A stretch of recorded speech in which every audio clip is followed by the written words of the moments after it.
Good evening, everybody. I just wanted to give another review. I actually watched this documentary when it first came out, but it just recaptured my attention. This story always recaptures my attention every time I get like a reminder or I get like a watch bug. But have you ever seen the documentary No One Saw a Thing? It was released in 2019 when the world was still normal. Um, but it is about a town bully, and everyone finally got sick of his crap, and they go full vigilante, and he shot in broad daylight in front of the town, in front of his wife, in front of, when I say the town, I literally mean the center of town. And they closed ranks, and no one said a thing. And to this day, no one knows who the actual gunman is. So today I'm going to talk about Ken Rex McElroy, the town bully, and the documentary No One Saw a Thing. Ken Rex McElroy was born to tenant farmers in the Ozark area, and he is among a lot of siblings. Some places I've read 15 to 17 siblings tends to be the number of children that were born to his parents. He grew up tough, and he grew up on a farm, and he, when you think burly country handy can do it, this was who he was. But he's also had a really big, bad, mean streak. As he grew up and he got older, he became a problem. He would steal people's cattle. He would steal people's dogs. He would steal their grain. He would steal anything if it wasn't nailed down. And if people tried to come back and claim their property, it just wasn't worth it. He would laugh in your face, and he'd probably come back and steal some more. So it's better just to put up and shut up. So amongst many not so great character traits, he was a thief, and he was a bully, and he also liked really young women. So he's been married, from what I read, well, different places I've read. Some places I read 4, sometimes I read 3 times. But his wife that I'm going to discuss through the documentary is Trina, and he actually started dating her when she was 12. Yes, so trigger warning. And a lady in the documentary, one of the townspeople, gave just a brief description saying that her mom asked her one day, like, why is Ken up at the school? And he was picking up Trina. And that's when the town started whispering about him dating a child. There's no other, that's a child. So her parents obviously were like, no way, not happening, not okay. You're not going to assault our child. So Ken, being himself, he actually lit their house on fire and killed their dog, and he took Trina. And eventually the authorities did get involved, and he was arrested, and he ended up actually divorcing his wife Sharon, and he ended up marrying Trina, to prevent from being arrested for statutory rape. And her parents, again, they tried to fight, and they tried to protect their child. And guess what he decided to do? He went ahead and he burned down their house, and he killed their new dog. So you can see where this is going. Well, one of his children, this is sort of the beginning of the end. One of his children was caught shoplifting in a store, and the shop owner, of course, reasonably so, confronted the child, and it turns out it was Ken's daughter. So, of course, he goes and he confronts the man, and he ends up having an altercation with him, and he threatens him. And the threats continued for a long, long time.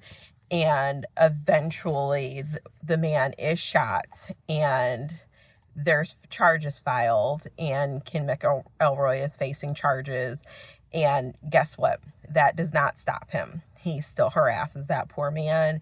And at this point, the town is sick of it. He goes to their local tavern, the D&G Tavern, and he doesn't pay his bill. He sits up there and he sucks up all these drinks, and he's just constantly bullying people and stealing from people and not adhering to just common decency.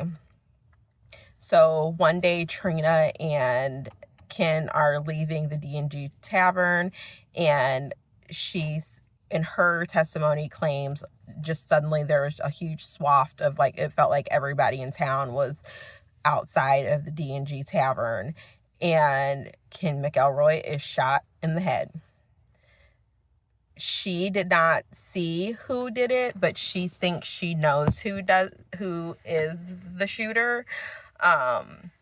They do give the potential of 3 different suspects, but again, we never find out who did it.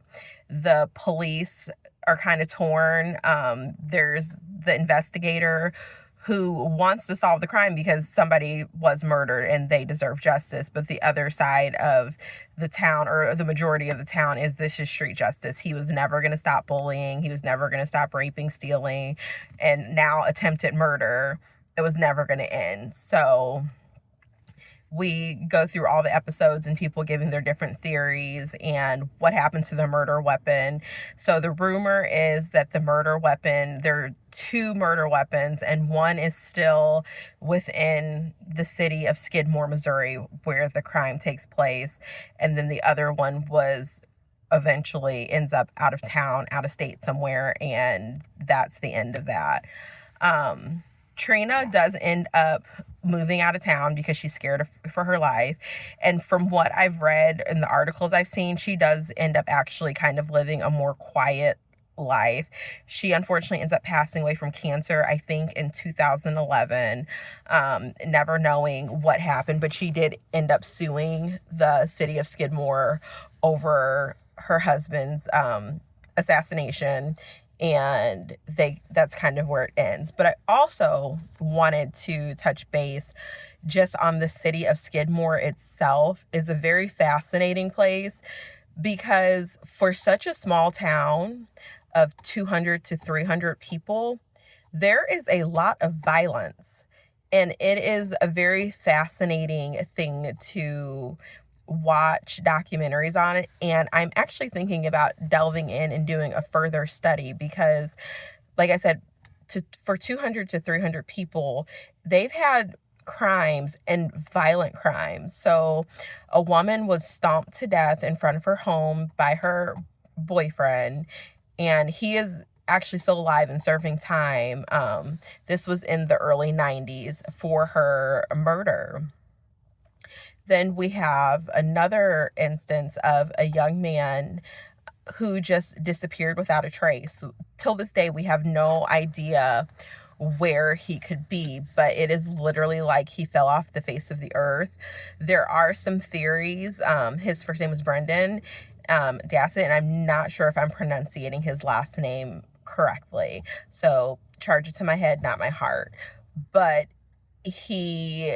so the multiple theories are that they think it was either drug related was the cause of his disappearance, or blackmail. But he just, when you say literally fell off the face of the earth, fell off the face of the earth. There's been no activity or any financial activity on his Social Security card, anything.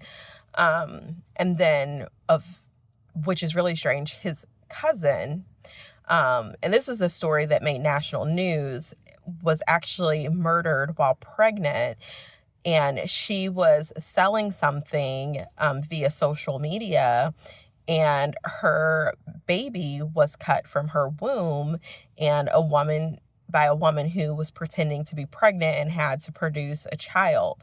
So just some very weird and small, or not for a small town, some very weird and violent endings for people.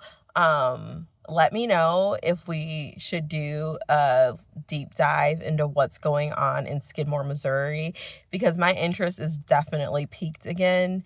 That is not a normal occurrence especially in a rural community, when a lot of smaller towns, they stress, being close-knit and looking out for your neighbor, to have those many occurrences of violence. But yeah, check it out. It's a great documentary. You can see it on Amazon. And yeah, all right. Good night.